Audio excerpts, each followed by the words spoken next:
Ils ont été supérieurs, il n'y a rien à dire. Défaite du Barça face au PSG aujourd'hui en deuxième journée de Ligue des Champions. Franchement, il y a absolument rien à dire. Ils nous ont bouffé presque durant tout le match.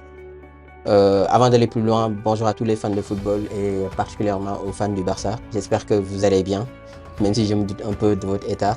Vous savez, ce match, c'est vraiment pas important niveau enjeu, parce que c'est la phase de Ligue de la Ligue des Champions, donc il restera d'autres journées pour se qualifier. Mais ça fait mal du point de vue de l'ego, dans le sens où on connaît tous l'animosité qu'il y a entre le Barça et le PSG. Donc gagner ce match aurait vraiment fait du bien niveau mental, mais aussi niveau moral. Mais voilà, on l'a perdu. Footballistiquement, on s'est fait manger partout sur le terrain, que ce soit au milieu, que ce soit en défense. Nos attaquants ont été invisibles. On a raté des trucs irratables. Donc franchement, la défaite, elle est méritée.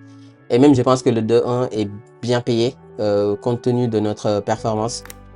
Surtout en deuxième période où on a été totalement mauvais. Je fais ce débrief à chaud parce qu'il n'y a rien à dire en fait. Donc les idées peuvent être, peuvent être un peu désorganisées. Mais voilà, c'est le coup de la défaite, ça fait mal, mais c'est comme ça. Donc aujourd'hui, le Barça a accueilli le PSG en alignant Eric Garcia et Cubarsí, qui ont été vraiment très solides en défense, surtout en première période. Eric Garcia aussi, il a été exceptionnel avec des sauvetages, avec des interventions qui ont été très très marquantes. Jules Koundé sur le côté gauche et Gérard Martin sur le côté droit qui a été très correct. Donc Gérard Martin, je parle. Mais malheureusement, Koundé s'est fait bouffer pendant tout le match quasiment. Donc c'était vraiment très compliqué ce match. Défensivement parlant, en tout cas, la ligne du hors-jeu, si tant est qu'elle ait existé, n'a pas du tout fonctionné. En deuxième mi-temps, tu prends un but, je ne sais même pas comment c'est possible de prendre un but pareil. Dans le meantime, tu étais à l'agonie.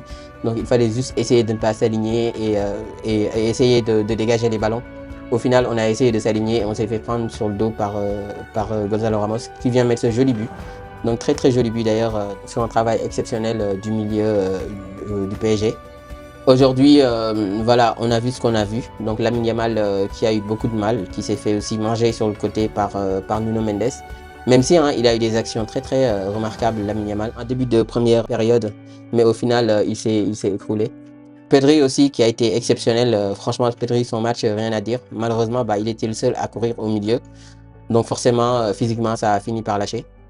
Jules Koundé, j'en ai parlé tout à l'heure, mais voilà, il a été solide sur certaines actions, mais au final il s'est écroulé à l'image de l'équipe en fait. Donc franchement ce match fait mal, cette défaite est très compliquée, donc pourtant tu as bien commencé le match, tu as réussi à ouvrir le score sur un joli but de Ferran Torres. Au final, tu te fais remonter au score. Donc la remontada que le Barça avait l'habitude de faire subir aux autres équipes, malheureusement, on l'a subi aujourd'hui. Donc défaite qui n'a rien de dramatique sur la suite de la compétition, sur la suite de la Ligue des Champions, parce que le tirage du Barça est relativement facile, donc on devrait s'en sortir. Mais ça aurait quand même fait du bien de gagner, parce que le PSG, finalement, c'est la seule équipe, en tout cas en Europe, avec qui tu as un jeu similaire. Donc eux, ils mettent beaucoup d'intensité au niveau du milieu, ils tentent tout le temps de gagner la bataille du milieu de terrain. Donc ce qui est aussi notre style de jeu. Au final, c'est nous qui avons perdu la bataille du milieu de terrain. Donc Vitinha qui a été incroyable, Fabien Ruiz aussi, j'ai bien aimé son match. Mais au milieu, il y a vraiment une personne qui fait tâche. Il y a vraiment une personne en fait qui fait tâche et je pense que tout le monde sait de qui il s'agit. Donc c'est Dani Olmo. Vraiment, moi je comprends pas Olmo. Tu es un joueur en fait qui a coûté 60 millions d'euros. Tu as beaucoup de talent incroyable. Franchement, personne ne doute de son talent. Mais dès que le niveau monte un peu, il est incapable de remonter son niveau de jeu et de te sortir des actions correctes, j'ai envie de dire. Au final, c'est lui qui nous a plombé, il faut le dire, parce qu'il a été inutile au milieu. Le pressing était désordonné et désorganisé à cause de lui. Parce que le Barça joue très haut.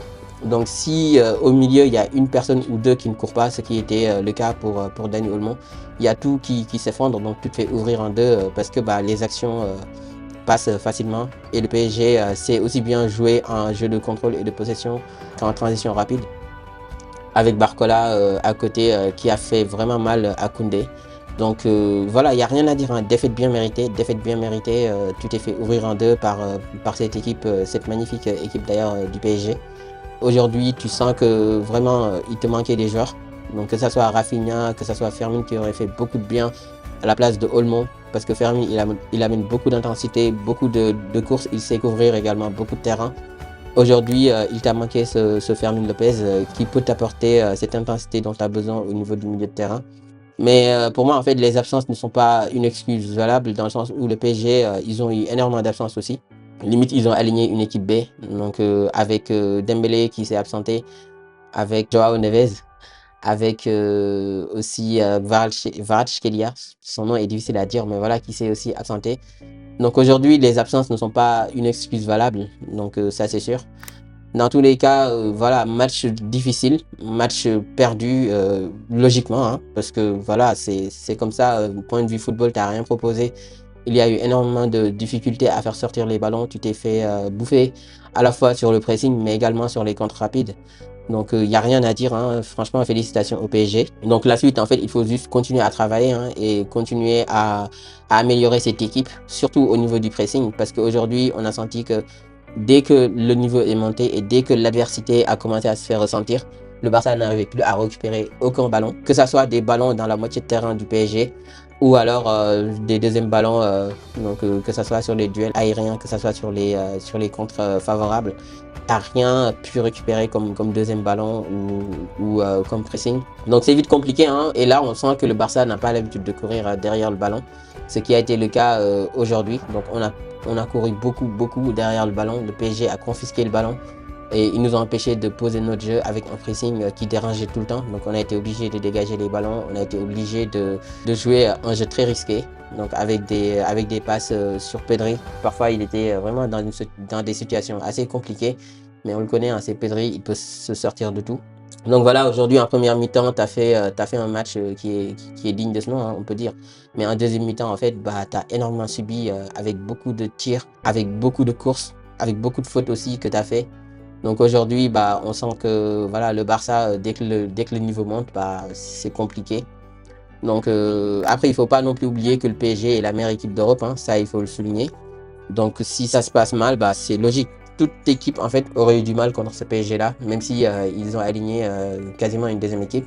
Aujourd'hui, bah, tu sens que la profondeur de banc commence quand même à être très compliquée parce que tu as été obligé de mettre des Bernal, des Baldé qui viennent juste de revenir de blessure. Il n'y a rien à dire, le Barça a perdu logiquement et il faut juste se remettre sur le pied et continuer à travailler, surtout le pressing et aussi trouver des solutions pour Dani Olmo parce que c'est plus possible en fait.